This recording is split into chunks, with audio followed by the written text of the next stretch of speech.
United peoples fellowship UPF ఆదివారపు ఆరాధనలు 2025 మార్చి 2వ తారీఖు నుండి ప్రభాత ఆరాధన ఉదయం 6 గంటల నుండి 9 గంటల వరకు, సాయంకాల ఆరాధన సాయంత్రం 6 గంటల నుండి రాత్రి 9 గంటల వరకు.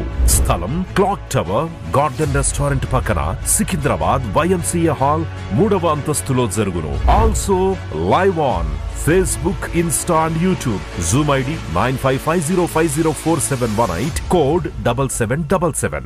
Digital service ఉదయం 6 గంటలకు మరియు సాయంత్రం 6 గంటలకు రామ్నగర్ లోని UPF ఆలయమునందు జరుగును. వివరములకు 9550504718, 9030757571. ప్రేమతో మిమ్ము ఆహ్వానించువారు Joy Cherian, founder, president and senior pastor, United peoples fellowship UPF. అందరూ ఆహ్వానితులే. సిలువను గూర్చిన వార్త నశించుచున్న వారికి వెర్రితనము కాని, రక్షింపబడుచున్న మనకు దేవుని శక్తి. 1 కొరింథీ 1:18. యునైటెడ్ పీపుల్స్ ఫెలోషిప్ UPF నిర్వహించు సిలువ ధ్యానములు. 40 రోజులు ఉపవాస ప్రార్థనలు. తేదీలు 2025 మార్చి 10వ తారీఖు నుంచి ఏప్రిల్ 18వ తారీఖు వరకు. సమయం ఉదయం 4 గంటల నుంచి ఉదయం 7 గంటల వరకు. స్థలం centenary Baptist church, clock tower దగ్గర, సికింద్రాబాద్. ఈస్టర్ ఆరాధన 2025 ఏప్రిల్ 20వ తారీఖు ఉదయం 6 గంటలకు మరియు సాయంత్రం 6 గంటలకు సికింద్రాబాద్ YMCA హాల్ 3వ అంతస్తులో జరుగును. యూట్యూబ్, ఫేస్బుక్ మరియు జూమ్ ప్రత్యక్ష ప్రసారం ద్వారా పాల్గొనవచ్చును. Zoom meeting ID 9550504718, passcode 7777. వివరములకు 9550504718, 9030757571. గమనిక, రామ్నగర్ ఈ సేవ నుంచి సెంటినరీ బాప్టిస్ట్ చర్చ్ వరకు బస్సు సౌకర్యం కలదు. ఆహ్వానించువారు ప్రభువు దాసురాలు జాయ్ చెరియన్ గారు, సీనియర్ పాస్టర్ UPF హైదరాబాద్. శిష్యరికపు విలువ అనే ఒక అంశం మీద మీకు వాక్యం అందించాలని నేను ఈరోజు ప్రేరేపింపబడ్డాను. The cost of discipleship. రక్షణ ఉచితమైనదని మనకు తెలుసు. రక్షణ ఉచితమైనదని చెప్పి దాన్ని చౌకబారుగా తీసుకోకూడదు. రక్షణకు ఒక ఖరీదు ఉంది. అది యేసుక్రీస్తు తన పరిశుద్ధ రక్తాన్ని, ఏ కల్మషం లేని నిర్దోషమైన పరిశుద్ధ రక్తాన్ని చిందించినాడు, ఒక వెలకట్టినాడు. అందుకే పౌలు భక్తుడు అంటాడు, మీకు దేవుడు అనుగ్రహించిన రక్షణను భయంతోనూ వణుకుతోనూ కొనసాగించాలి. కృపచేత మనము రక్షింపబడినాం అని ఎఫెసీయులకు రాసిన పత్రిక 2వ అధ్యాయము 8వ వచనంలో ఉంది. You are saved by the grace of God. కృప అంత చౌకబారా? Is grace so cheap that you can play with it? ఏదైనా ఒక విలువైన వస్తువు నీకు అందిస్తే చాలా జాగ్రత్తగా వ్యవహరిస్తావు కదా. నీకు ఒక 10 తులాల బంగారం ఇస్తే దాన్ని ఎంత భద్రంగా కాపాడుతావు? అది అల్మార్లో పెట్టి తాళాలు వేస్తావు. నీ శ్రద్ధ అంతా దాని మీద ఉంటుంది. నువ్వు ఎక్కడికి వెళ్ళినా కానీ నీ డబ్బు లేక నీ సొమ్ము ఎక్కడుందో అక్కడే నీ హృదయం ఉంటుంది. ఎందుకంటే అది ఎవరు దొంగలించొద్దు, అది భద్రంగా ఉండాలి, దాన్ని నేను కాపాడుకోవాలి. అంతకంటే అమూల్యమైంది రక్షణ. So precious. A price has been paid for it. అంటే సరిగ్గా దీని గురించి ఆలోచించకుండా చీప్ గ్రేస్ లేక చౌకబారుగా దేవుడు అనుగ్రహించే ఈ గొప్ప వరాన్ని అలక్ష్యం చేస్తూ ఉంటారు. అంటే చౌకగా వారు దాని గురించి ఆలోచిస్తూ ఉంటారు. అందుకే మాటి మాటికి కృప కృప అంటూ బహాటంగా యేసు ప్రభువును మరీ మరీ సిలువకు కొడుతూ ఉన్నారు.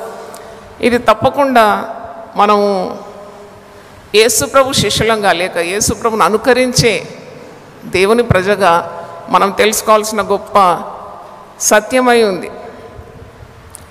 అంటే ఈ ఉచితమైన కృప చాలా విలువ కలిగింది, చాలా ప్రశస్తమైంది. ఎఫెసీ 2:8 మీరు విశ్వాసము ద్వారా కృపచేతనే రక్షింపబడి ఉన్నారు, ఇది మీ వల్ల కలిగినది కాదు, దేవుని వరమే. It's a gift of God. అందుకే ఇది దేవుడిచ్చే బహుమానం రక్షణ. ఈ రక్షణతో ఆటలాడొద్దు. మాటి మాటికి పాపం చేసి తిరిగి దేవుడు క్షమిస్తాడని మోసపోకూడదు. వాక్యంలో పౌలు అంటాడు మోసపోకుడి.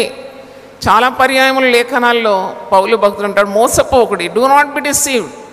That is a cost for your salvation. నువ్వు పొందినా ఉచితంగా, కానీ ఒక ప్రశస్తమైన విలువ దీని కొరకు పెట్టబడింది. అదే సిలువలో ప్రభు కార్చిన ప్రశస్తమైన రక్తం. పేతురు రాసిన మొదటి పత్రిక 1వ అధ్యాయము 18-19లో పితృపారంపర్యమైన మీ వ్యర్థ ప్రవర్తనను విడిచిపెట్టినట్లుగా వెండి బంగారముల వంటి క్షయ వస్తువుల చేత మీరు విమోచింపబడలేదు, కానీ అమూల్యమైన రక్తం చేత, అనగా నిర్దోషమును నిష్కళంకమునకు గొర్రెపిల్ల వంటి క్రీస్తు రక్తం చేత విమోచింపబడితురని మీరు ఎరుగుదురు కదా. మీకు తెలుసు కదా, యేసు ప్రభు తన నిర్దోషము నిష్కళంకమైన గొర్రెపిల్ల వంటి క్రీస్తు రక్తం చేత మీరు విమోచింపబడినారు. Not by any material like gold or silver. వెండి బంగారం ఇచ్చి మిమ్మల్ని విమోచించుకోలేదు.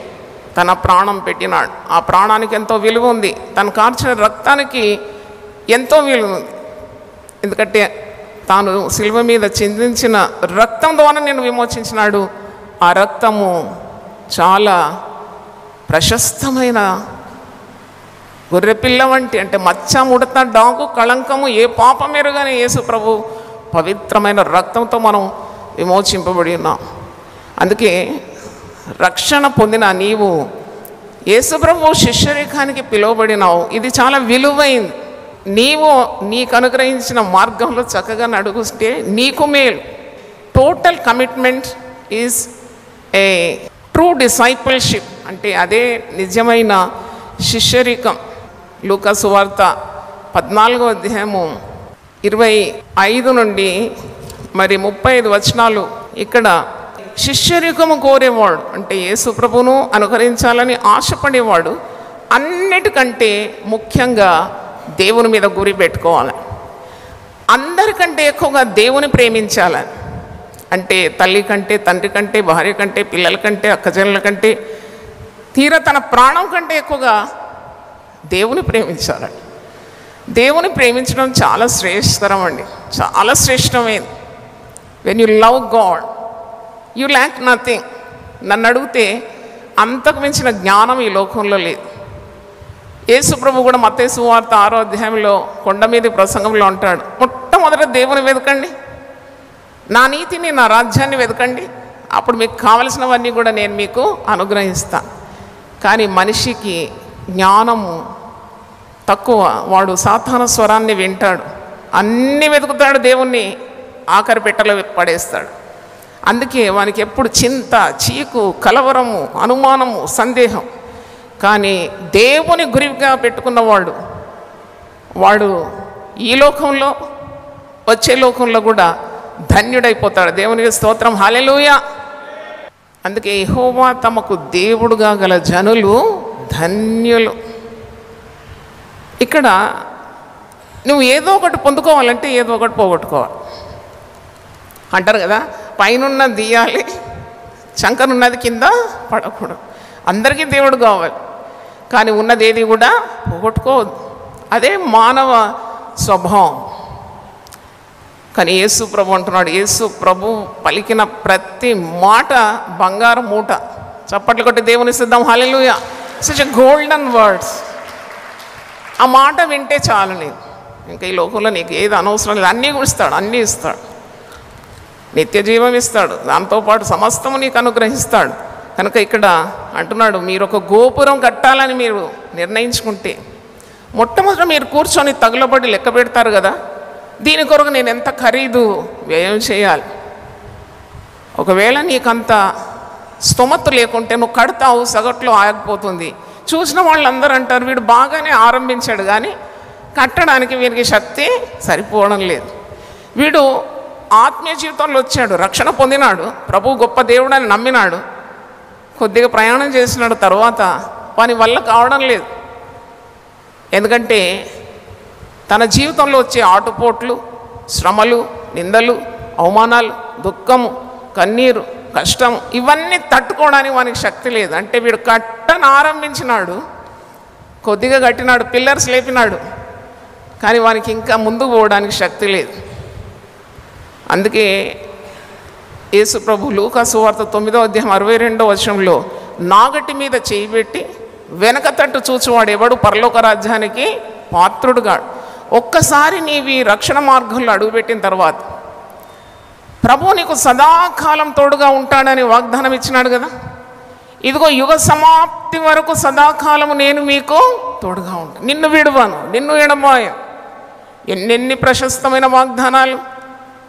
కనుక నీవు తప్పకుండా జీవితం చక్కగా జీవిస్తావు, నీవు ఈ లోకానికి రుజువుపరుచుకుంటావు, నిజమైన శిష్యుడవు నీవు. యేసు ప్రభువును వెంబడించిన శ్రేష్టమైన శిష్యుడు, the true disciple of Jesus. లోకం నిన్ను గురించి పలుకుతుందా మాట. ఈరోజు కొన్ని మాటలు మీకు జ్ఞాపకం చేస్తాను. నీవు నిజమైన శిష్యరికపు పిలుపుకు నువ్వు చేయాల్సిందేంటి? నీవు సగటు మనసుతో ప్రభువును వెంబడిస్తే దానివల్ల ఫలితం ఏమీ ఉండదు. ఎందుకంటే God loves a total committed heart. భక్తుడైన పౌలు ఏమంటాడు? బ్రతుకుటైతే నేను ప్రభు కొరకు బ్రతుకుతాను, నేను చనిపోతే ప్రభువుతో ఉంటాను, ఇంకా వేరేది ఒక మధ్యదారి నాకు అవసరం లేదు. కనుక ఈ టోటల్ కమిట్మెంట్ అంటే ఒక నిజమైన శిష్యుడు ఎప్పుడు కూడా మనస్ఫూర్తిగా with the whole heart he will love God. Half hearted heart గురించి అంటే సగటిటు సగటటు ఉన్నవారు. దేవుడు ఎప్పుడు కూడా రెండు తలంపుల మధ్యలో తడబడేవాని చూసి ద్వేషిస్తాడంట. God hates the double minded person. Once you are committed to a good thing for every good cause, you will have the power of God in working in you. దేవుని స్తోత్రం. అనుభవం ద్వారా చెప్తున్నాను. Unless I'm committed to God, నేను దేవునికి పూర్తి సమర్పణ ఇవ్వకుంటే నాకు శక్తి ఎక్కడ నుండి వస్తుంది? అందుకే పౌలు అంటాడు, నన్ను బలపరచువాని బట్టి నేను సమస్తము చేయగలను. హల్లెలూయా చెప్పండి ఒకసారి.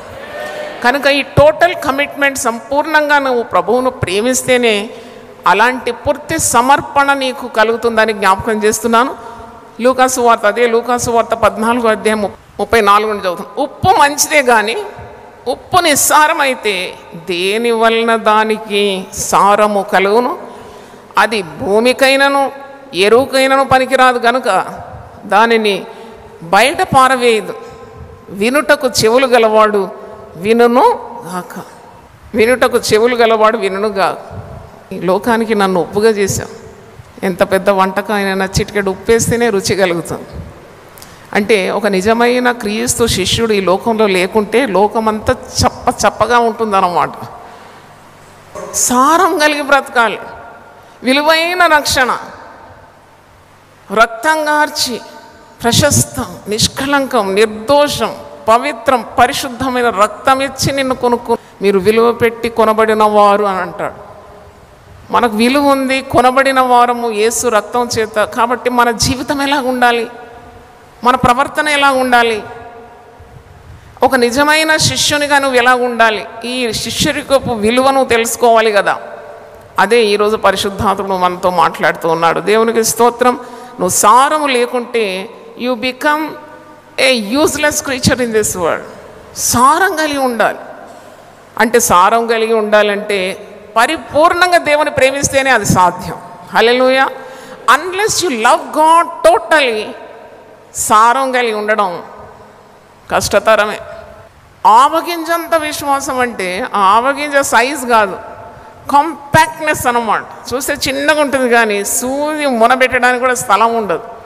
అలాగూ సంపూర్ణమైన భక్తి, సంపూర్ణమైన సమర్పణ, సంపూర్ణమైన ప్రేమ దేవుని పట్ల ఉంటే నీకు అసాధ్యమైంది ఈ లోకంలో ఏది ఉండదు. దేవుని స్తోత్రం. మీకు అసాధ్యమైంది ఏది ఉండదన్నాడు యేసుప్రభు. లోకం మిమ్మల్ని చూసినప్పుడు మీరు నిజంగా యేసుప్రభు శిష్యులని ఎలా గుర్తించాలి? How the world should know that you are the true disciples of Jesus. దానికి యేసుప్రభు కొన్ని మార్గాలు చూపెట్టినాడు. యోహాను సువార్త 13వ అధ్యాయం తీయండి. 34వ వచనం 35వ వచనం చదువుతున్నాను. మీరు ఒకరినొకరు ప్రేమింపవలెనని మీకు క్రొత్త ఆజ్ఞ ఇస్తున్నాను.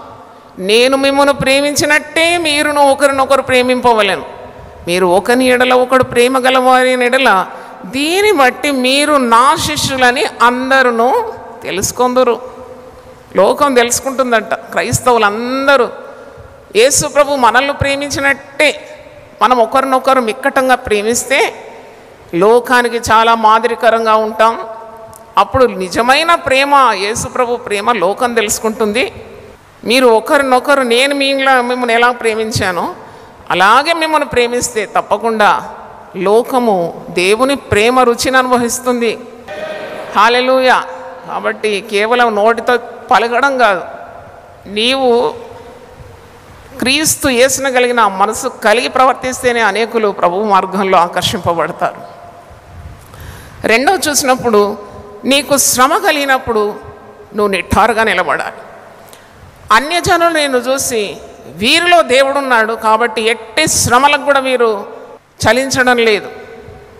పరిశుద్ధ గ్రంథంలో 125వ కీర్తన మొదటి వచ్చి, యెహోవాయందు ఆశ్రయం గలవాడు, యెహోవాను నమ్ముకొనివాడు కదలకుండా నిత్యము నిలుచు సీయోను కొండవలే ఉంటాడు. ఎన్ని కష్టాలు వచ్చినా, ఎన్ని బాధలు వచ్చినా, శ్రమలు వచ్చినా, శ్రమలో నీకు తోడై ఉంటానన్నాడు కదా, నిన్ను ఒంటరిగా విడవనన్నాడు కదా. ఆ అభయ వాక్కులు నీకు ఎప్పుడు కూడా నీ హృదయంలో మదిలో మెలగాలి. Jesus said he will not leave my hand. అంతే, ఆయన నా కుడి చేతిని పట్టుకొని ఉన్నాడు, భయపడొద్దన్నాడు. శ్రమల్లో నేను చక్కగా నిలబడాలి. నేను పడిపోతే నవ్వుల పాలవుతాను. మొట్టమొదట నన్ను హేళన చేసేది సాతానుడే కదా. కాబట్టి అట్టి వాటికి నేను తావివ్వను, నేను ప్రభువును వెంబడిస్తాను అని తీర్మానం నీకు ఉండాలి. అపోస్తల కార్యం 14వ అధ్యాయం 21 నుండి నేను చదువుతున్నాను. వారు ఆ పట్టణంలో సువార్త ప్రకటించి అనేకులను శిష్యులుగా చేసిన తర్వాత లుస్త్రకును, ఈకోనియకును, అంత్యోక్యను తిరిగి వచ్చి శిష్యులంటే విశ్వాసులు అన్నమాట, శిష్యుల మనస్సులను దృఢపరిచి విశ్వాసమందు నిలకడగా ఉండవలనని, అనేక శ్రమలను అనుభవించి మనము దేవుని రాజ్యంలో ప్రవేశింపవలనని వారిని హెచ్చరించారు. భక్తులు, నాయకులు క్రొత్తగా ప్రభువుని తట్టు ఆకర్షింపబడిన విశ్వాసులను హెచ్చరిస్తున్నారు. ఏంటంటే, మీరు శ్రమలకు తాళుకోవాలి, విశ్వాసమందు నిలకడగా ఉండాలి. అనేక శ్రమలు ఈ లోకంలో మీరు అనుభవించవలసి వచ్చినా మీకు ఒక నిశ్చలమైన రాజ్యం ఉన్నది, మీరు ఆ దేవుని రాజ్యంలో ప్రవేశించాలి. కాబట్టి ఈ లోకంలో మీకు కలుగుతున్న శ్రమలకు మీరు భయపడకండి అని ఈ భక్తులు వారి కొరకు ఉపవాస ప్రార్థన చేసి వారు నమ్మిన ప్రభువునకు వారిని అప్పగించిరి అని వాక్యంలో మనం చూస్తున్నాం. ఇది నిజమైన శిష్యరికమునకు గుర్తు. అపాయాలు వచ్చినా, అనర్థాలు వచ్చినా ప్రభు నామం దూషింపబడుకున్నట్లు ప్రభువుకు సాక్షిగా, ప్రభువుకు నిజమైన శిష్యుడిగా, శిష్యురాలుగా నీవు ఈ లోకంలో ఉన్నావంటే ప్రభు ఘనత పొందుతూ ఉన్నాడు నీ ద్వారా. అది నీవు శిష్యరికానికి చెల్లించిన విలువ. You are paying a price for the discipleship. తర్వాత మీరు చూడండి, నీవు ఫలించడం ద్వారా నీవు యేసు ప్రభు శిష్యుడు అని నిరూపించుకుంటున్నావు. ఫలించాలి. యేసు ప్రభు రక్షణ మార్గంలో వచ్చిన ప్రతి శిష్యుడు లేక క్రైస్తవుడు ఫలభరితమైన జీవితం ఉండాలి. ఫలించకుంటే ముప్పు, ఫలించకుంటే అగ్ని, ఫలించకుంటే నరకం. ఎక్కడ ఏడుపు, పళ్ళు కొరకడం ఉంటుందో ఈ ఫలించని వారిని దేవుడు అక్కడ నెట్టేస్తాడని చాలా రుజువులు పరిశుద్ధ గ్రంథంలో ఉంది. You have to bear fruit. అవునండి, నువ్వు ఒక చిన్న మొక్క పెరట్లో పెడితే అది చిగురొచ్చిందా, ఆకొచ్చిందా, పచ్చగా ఉందా, కొమ్మ బతికే ఉందా అని ఎన్నిసార్లు చూస్తావు, నీళ్లు పోస్తావు, ఎరువేస్తావు, నీకు దృష్టి అంతా దాని మీదనే ఉంటుంది కదా. నిన్నొక నర మొక్కగా ఈ లోకంలో నాటి తన రక్త నీరు తడిగట్టి పరిశుద్ధాత్మను కాపుగా ఇచ్చి నువ్వు అడిగిందెల్లా నీకు అనుగ్రహించి ఆ ఎరువేసి నువ్వు బాగా బలిసిపోయి చాలా ఎత్తుగా లావుగా కొమ్మలు శాఖలుగా వచ్చి ఒక్క ఫలం లేకుంటే యజమాని ఉగ్రతకు నీవు పాత్రురాలు కావా? అందుకే ఎన్ని ఉపమానాలు యేసుప్రభు చెప్పినాడు. ఇది ఫలించలేదు, ఇది ఎరువు తింటుంది, ఇది భూమి ఆక్రమించుకుంటుంది, ఫలము లేదు, దీన్ని నరికివేయమని అంటున్నాడు. అంటే నిజమైన శిష్యుడు ఫలించాలి. యోహాను సువార్త 15వ అధ్యాయం 8వ వచనంలో, మీరు బహుగా ఫలించడం వలన నా తండ్రి మహిమపరచబడును, ఇందువలన మీరు నా శిష్యులగుదరు. చప్పట్లు కొట్టి దేవుని సిద్ధం. హల్లెలూయా. అందుకే నువ్వు ఫలించాలి, ప్రార్థన చేయాలి. ఫలించాలంటే నీకు సామర్థ్యం కావాలి, శక్తి కావాలి, పరిశుద్ధాత్మ బలం కావాలి, హృదయం నిండుగా ప్రేమ కావాలి, అవును ఆత్మవరములు కావాలి, ఆత్మశక్తి కావాలి, ధైర్యం కావాలి. ఇవన్నీ ఎక్కడ లభిస్తుంది? ఏ కిరాణా కొట్లో డబ్బు పెడితే వచ్చేది కాదు ఇది. నువ్వు దేవుని సన్నిధిలో కనిపెట్టాలి. మీరు ఆయన యందు నిలిచి ఉండాలి. ఇక్కడ యోహాను సువార్త 15వ అధ్యాయంలో, నేను నిజమైన ద్రాక్షావల్లిని, నా తండ్రి వ్యవసాయకుడు, మీరు నా యందు నిలిచి ఉండాలి, మీ యందు నేను నిలిచి ఉండును. తీగ ద్రాక్షావల్లిలో నిలిచి ఉంటేనే కానీ తనంతట తానే ఏలాగూ ఫలింపదో, అలాగే నా యందు నిలిచి ఉంటేనే కానీ మీరును ఫలించాలి. అందుకే నేను ఎంతో భారంతో, అంటే నా ఆశ అంతే, దేవుని పెద్ద నేనేం అడగకుండా ఇచ్చేస్తూ ఉంటాడు. ఎందుకంటే మై గోల్ ఈజ్ ప్యూర్. వంకరతనం లేకుండా నేను ప్రభువును సేవిస్తూ ఆరాధిస్తూ ఆయన కార్యాలు చేస్తున్నాను. మొదట ప్రశస్తమైన గంటల్లోనే దేవుని వెతకాలి. దేవుని స్తోత్రం. హల్లెలూయా. పిట్టలు కిచకిచమని ఉదయమే లేస్తుందండి. ఉదయం లేసే పిట్ట పుట్టడి పురుగులు కడుపు నిండిపోతుందట దాన్ని. ఇశ్రాయేలు ప్రజలు ఉదయం లేచి మన్నాను ఏరుకున్నారు. కొద్ది సమయం గడిచిపోతే మన్నా కరిగిపోయేదాడు. కానీ దైవాశీర్వాదాలు కావాలంటే సంఘాలన్నీ మెలుకోవాలి, ఉదయమే దేవుని వెతకాలి. అప్పుడు లోకానికి మనం మాదిరికరమైన శిష్యులుగా కనబడతాం. దేవుని స్తోత్రం. హల్లెలూయా. కనుక ఇంకోటి నేను చెప్తున్నాను, నువ్వు నిజంగా శిష్యరికంలోకి చేర్చుకోబడ్డావు, శిష్యునిగా ఉన్నావంటే నీకు ఒక లక్షణం ఉంటుంది. ఎట్టి పరిస్థితులకు you will not deny Jesus. యేసు ప్రభు నీ దేవుడని నువ్వు ఎల్లప్పుడూ ఒప్పుకుంటావు. కాదు, ఎన్ని కష్టాలు వచ్చినప్పుడు, కొన్నిసార్లు దెబ్బలు పడినప్పుడు, there is a chance that you may say I don't know Jesus, నాకు యేసు ఎవరో తెలియదని. పేతురే బొంకినాడు కదా 3 సార్లు. ఆయన ఎవరో కూడా నాకు తెలియదు, ఆయనతో నేను ఎప్పుడు నడవలేదు, అసలు ఎవరు అతను, ఎంత ఈజీగా బొంకేస్తున్నాడు. అలా కాకుండా నీవు తీసుకున్న నిర్ణయంలో, అవును నువ్వు ఒక నిర్ణయం తీసుకున్నావు, ఎవడైనా నన్ను వెంబడింపగోరిన ఎడల వాడు తను తాను ఉపేక్షించుకుంటాడు, ప్రతిదినం తల సిలువను ఎత్తుకుంటాడు. అంటే శ్రమలను, సిలువ అంటే శ్రమలు, ఆ శ్రమలతో నన్ను వెంబడిస్తాడు, నన్ను గురిగా పెట్టి బ్రతుకుతాడు. ఈ లోకంతో వానికి పని లేదు, వాడు అటు ఇటు చూడడు, నా అడుగు జాడల్లో నడుచుకుంటాడు. మొదటి పేతురు 2వ అధ్యాయం 21 నుండి చదువుతున్నాను. క్రీస్తు కూడా మీ కొరకు బాధపడి మీరు తన అడుగు జాడల యందు నడుచుకున్నట్లు మీకు మాదిరి ఉంచిపోయాను. ఆయన పాపము చేయలేదు, ఆయన నోటను ఏ కపటమును కనబడలేదు, ఆయన దూషింపబడి బదులు దూషింపలేదు, ఆయన శ్రమ పెట్టబడి బెదిరింపగా న్యాయముగా తీర్పు తీర్చు దేవునికి తన్ను తాను అప్పగించుకొని. నేను ఏ విధంగా శిష్యునిగా ఉండాలి, శిష్యురాలుగా ఉంటే, దిస్ ఈజ్ యువర్ కీ. ఇక్కడ ఉంది తాళపు చెవి. యేసును అనుకరించాలి.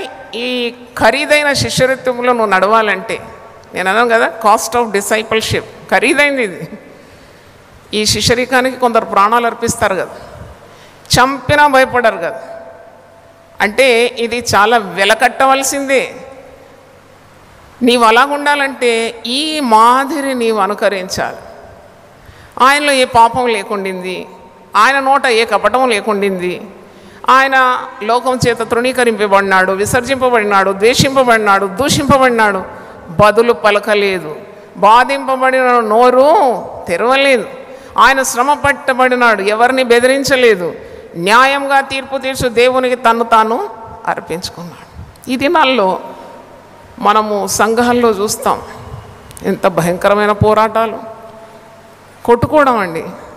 చాలా అన్యజనుల మధ్యలో దేవుని నామం ఎంత దూషింపబడుతుంది. నిలువుటంగి ధరించుకొని నల్లదట్టి కట్టుకున్న వారు కూడా కొట్టుకోవడం, అంటే బైబిల్ చేత పట్టుకొని కొట్టుకోవడం. నేను ఒక వీడియో చూసినాను, చాలా బాధ కలిగింది. అసలు వీళ్ళకి వాక్యం తెలుసా? వాక్యంలో ఇలాగ లేదే. ఎంత మాదిరిగా ఉండాలి, ఎంత భయంకరమైన స్థితికి దిగజారిపోయినారు. గలతీ పత్రిక 3వ అధ్యాయం 3వ వచనంలో ఉంది, మీరెంత అవివేకులైతిరా, మొదట ఆత్మానుసారంగా ఆరంభించి ఇప్పుడు శరీరానుసారంగా పరిపూర్ణులవుతారా. తర్వాత 5వ అధ్యాయం 15వ వచనంలో ఉంది, అయితే మీరు ఒకరినొకడు ఖర్చుకొని భక్షించిన యెడల మీరు ఒకని వల్ల ఒకడు బొత్తిగా నశించిపోదురేమో చూచుకొనుడి. అంటే దైవశిక్ష రాదా? నువ్వేంటి రక్షణతో ఆడుతున్నావు? యేసుప్రభు చూపిన బలియాగాన్ని అంతా చౌకబారుగా తీసుకొని ప్రేమ లేకుండా, ఐక్యత లేకుండా, ప్రభు కొరకు ఫలించకుండా, కష్టాలు వచ్చినా ఎదుర్కోవడానికి శక్తి త్రాణి లేకుండా ఎందుకు ఇలాగున్నావు నీ లోకంలో? నువ్వు అటు లేవు ఇటు లేవు. నువ్వు దేవుని సంబంధి కావు, అపవాది సంబంధి కానంటున్నావు. నువ్వు చూపే మాదిరి చాలా భయంకరంగా ఉంది కదా. ఐక్యత నీకెందుకు లేదు? ప్రేమ ఎందుకు లేదు? అసలు ప్రేమ స్వరూపి యేసు ప్రభు ప్రేమించి ప్రాణం పెట్టినాడు. ఎక్కడుంది ప్రేమ? ఎక్కడుంది ఐక్యత? ఎక్కడుంది దేవుని సన్నిధి? మనుషులు వెతుకులాడుతున్నారు. వారికి ఎక్కడైనా ఒక చోటు ఉందా? వారమంతా కష్టపడి అలసిపోయి వారు సేద తీర్చుకోవడానికి వాక్యం, ప్రశస్తమైన దేవుని వాక్యం విని వారి బ్రతుకులు సరి చేసుకోవడానికి ఎక్కడైనా ఉందా అని వారు వెతుకుతున్నారు. అందుకే దేవుడు అంటాడు, నా గొర్రెలన్నీ చెదిరిపోయి ఉన్నాయి, అవి అటు ఇటు తిరుగుతున్నాయి, అల్లాడిపోతున్నాయి, దాన్ని మేపేవాడు లేడు, దాన్ని కాసేవాడు లేడు. అందుకే పౌలు అంటున్నాడు, మీరేంటి ఒకరినొకరు చూస్తే మీకు ప్రేమ లేదా, ఐక్యత లేదు, కరుచుకొని కుక్కల్లాగా భక్షించడానికి ప్రయత్నిస్తున్నారు, మీరు నశించిపోతారు, జాగ్రత్త అని సెలవిస్తున్నాడు. కనుక నీవు యేసుక్రీస్తుకు మాదిరిగా ఉన్నావు.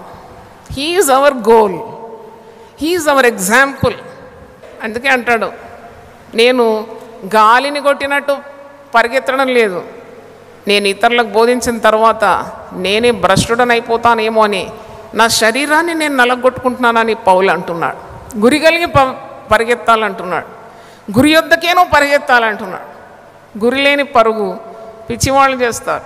విశ్వాసంలో కర్తయ్య దాన్ని కొనసాగించేవాడైనా యేసును చూసి నువ్వు ఈ పరుగు పందెంలో ఓపికతో, సహనంతో ప్రతి భారాన్ని సులువుగా చిక్కులు ప్రతి భారాన్ని, బరువును, పాపాన్ని వదిలిపెట్టి నీవు ఏకాగ్రతతో పరుగుతున్నావు.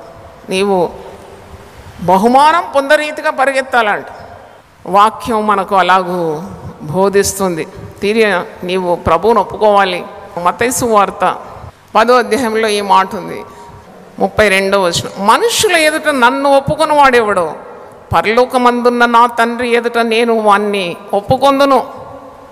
మనుషుల ఎదుట ఎవడు నన్ను ఎరుగనన్ను వానిని పరలోకమందున్న నా తండ్రి ఎదుట నేను ఎరుగను అంటే ప్రభు ఎరగనంటాడు. నేను ఎరుగుదును అంటే ప్రభు పరలోకంలో తండ్రి ఎదుట తప్పకుండా అట్టి వాణ్ణి ఒప్పుకుంటాడంట. మనం ప్రభు నామమును ఒప్పుకోవాలి, ప్రభు కార్యాలను వివరించాలి, ప్రభు మాటకు విధేయత చూపాలి, సర్వలోకమునకు సువార్త అందించాలి. అవును, సువార్త ఖరీదైంది, నువ్వు పొందుకున్నావు ఉచితంగా, కానీ నేను చెప్పినట్టు అది చాలా విలువైంది. దీని కొరకు ప్రాణం పెట్టినా పర్వాలేదు. మేము మరణించినా, మేము బ్రతుకుచుండినా మాకు భయం లేదు. ఎందుకంటే మేము బ్రతికేది ప్రభు కొరకే. మేము మరణించాల్సి వచ్చినా ప్రభు కొరకే మరణిస్తాము. కాబట్టి మేము బ్రతికినను, మేము మరణించినను ప్రభు వారం అని అంటున్నాడు. దేవునికి స్తోత్రం, హల్లెలూయా. రోమీలకు రాసిన పత్రిక 14వ అధ్యాయం 8వ వచనంలో, మనము బ్రతికినను ప్రభు కోసమే బ్రతుకుచున్నాము, చనిపోయినను ప్రభు కోసమే చనిపోచున్నాము. కాబట్టి మనం బ్రతికినను చనిపోయినను ప్రభు వారమై ఉన్నాం. హల్లెలూయా, హల్లెలూయా. కాబట్టి సగటు మనసుతో కాదు నువ్వు దేవుని ప్రేమించేది, సేవించేది. పరిపూర్ణమైన హృదయంతో నీవు ప్రభువును అనుకరించాలి, వెంబడించాలి. శిష్యత్వంలోకి నువ్వు అడుగుపెట్టినావు, అంతవరకు కూడా నమ్మకంగా ఉండాలి. అంతవరకు నమ్మకంగా ఉండువాడు జీవ కిరీటాన్ని పొందుకుంటాడని గొప్ప వాగ్దానం కూడా పరిశుద్ధ గ్రంథంలో ఉన్నది. అందుకే ఈ లోకము తట్టు కాకుండా ప్రభు తట్టు నీ గురి గమ్యం ఉండాలి. పౌలు భక్తుడు గలతీయులకు రాస్తూ ఒక మాట అంటాడు, గలతీ పత్రిక 2వ అధ్యాయము 20వ వచనంలో, నేను క్రీస్తుతో కూడా సిలువ వేయబడి ఉన్నాను, ఇకను జీవించువాడను నేను కాను, క్రీస్తే నా యందు జీవించున్నాడు. దేవుని స్తోత్రం. హల్లెలూయా. ప్రార్థన చేసుకుందాం. మహాపరిశుద్ధుడా మా గొప్ప తండ్రి, ఈరోజు నువ్వు ప్రతి హృదయంతో మాట్లాడినావని నేనైతే విశ్వసిస్తున్నాను. నీ మాట వ్యర్థంగా, ఆకాశం నుండి మంచు ఏ విధంగా దిగి భూమిని తడిపి తగిన పంటని ఇస్తుందో అలాగే నీ మాటలు నీ దాసురాలు నోటి నుండి విడుదల చేసినావు. మంచి నేలను పడితే అది 100 ఫలం వస్తుంది. శిష్యరికతపు విలువ గురించి, ద కాస్ట్ ఆఫ్ డిసైపుల్షిప్ కొన్ని మాటలు వివరించగలిగిన ప్రభువా, అవును, మేము అవలంబవలసిన పద్ధతులు, నడవలసిన మార్గం, వెంబడించాల్సిన నిన్ను, గురిగా నిన్ను పెట్టుకొని ఏ విధంగా మా ప్రవర్తన ఉండాలి అన్ని జనుల మధ్యలో అని, నీకు ఇష్టానుసారమైన జీవితాన్ని ఏ విధంగా జీవించాలని మాకు కొన్ని మాటలు పరిశుద్ధ గ్రంథం నుండి జ్ఞాపకం చేసిన పాల్పొందిన ప్రతి ఒక్కరిని వారి కుటుంబాలకు నీ దీవెన కుమ్మరించుమని, దీనివల్ల ఈ ప్రజలందరూ కూడా ఆశీర్వదింపబడాలని యేసు పరిశుద్ధ నామములో అడుగుతున్నాం తండ్రి. ఆమేన్. యునైటెడ్ పీపుల్స్ ఫెలోషిప్ UPF ఆదివారపు ఆరాధనలు 2025 మార్చి 2వ తారీఖు నుండి ప్రభాత ఆరాధన ఉదయం 6 గంటల నుండి 9 గంటల వరకు, సాయంకాల ఆరాధన సాయంత్రం 6 గంటల నుండి రాత్రి 9 గంటల వరకు.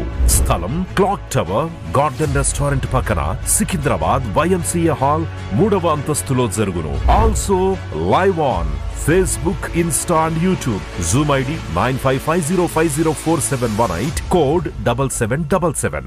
డిజిటల్ సర్వీస్ ఉదయం 6 గంటలకు మరియు సాయంత్రం 6 గంటలకు రామ్నగర్ లోని UPF ఆలయమునందు జరుగును. వివరములకు 9550504718, 9030757571. ప్రేమతో మిమ్ము ఆహ్వానించువారు Joy Cherian, founder, president and senior pastor, United peoples fellowship UPF. అందరూ ఆహ్వానితులే. సిలువను గూర్చిన వార్త నశించుచున్న వారికి వెర్రితనము కాని రక్షింపబడుచున్న మనకు దేవుని శక్తి. 1 కొరింథీ 1:18. యునైటెడ్ పీపుల్స్ ఫెలోషిప్ UPF నిర్వహించు సిలువ ధ్యానములు 40 రోజులు ఉపవాస ప్రార్థనలు. తేదీలు 2025 మార్చి 10వ తారీఖు నుంచి ఏప్రిల్ 18వ తారీఖు వరకు. సమయం ఉదయం 4 గంటల నుంచి ఉదయం 7 గంటల వరకు. స్థలం centenary Baptist church, clock tower దగ్గర, సికింద్రాబాద్. ఈస్టర్ ఆరాధన 2025 ఏప్రిల్ 20వ తారీఖు ఉదయం 6 గంటలకు మరియు సాయంత్రం 6 గంటలకు సికింద్రాబాద్ YMCA హాల్ 3వ అంతస్తులో జరుగును. యూట్యూబ్, ఫేస్బుక్ మరియు జూమ్ ప్రత్యక్ష ప్రసారం ద్వారా పాల్గొనవచ్చును. Zoom meeting ID 9550504718, passcode 7777. వివరములకు 9550504718, 9030757571. గమనిక, రామ్నగర్ ఈ సేవ నుంచి సెంటినరీ బాప్టిస్ట్ చర్చ్ వరకు బస్సు సౌకర్యం కలదు. ఆహ్వానించువారు ప్రభువు దాసురాలు జాయ్ చెరియన్ గారు, సీనియర్ పాస్టర్ UPF హైదరాబాద్.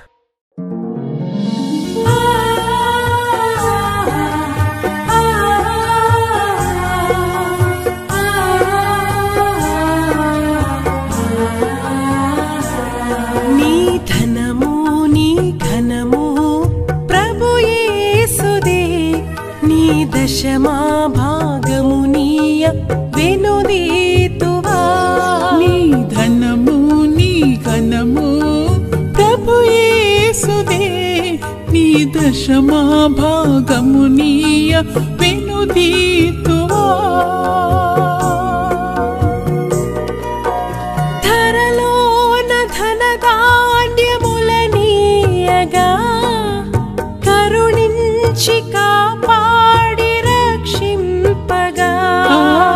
ధరలోన ధనధాన్యములనీయగా కరుణించి కాపాడి రక్షింపగా. పరలోకనాదుండు నీకీయగా మరి యేసు కొరకీయ వెనుదీతువా. పరలోకనాదుండు నీకీయగా మరి యేసు కొరకీయ వెనుదీతువా. నీ ధనము నీ ఘనము ప్రభు యేసుదే, నీ దశమా భాగమునీయ వెనుదీతువా.